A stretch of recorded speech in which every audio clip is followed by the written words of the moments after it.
By late afternoon, the snow was so intense, visibility was down near zero. Traffic was barely moving. Plows could get through snow, but they were stuck in the traffic jam.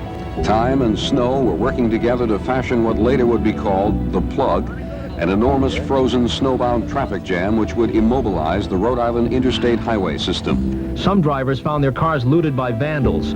This car, belonging to a jewelry salesman, was ransacked, the valuables taken. In a mad rage, nature had turned the tables on us. More than 20 would be taken by the storm, mostly the sick and the old, cut off from treatment and medication. It was an awesome, frightening, and in a twisted way, beautiful sight.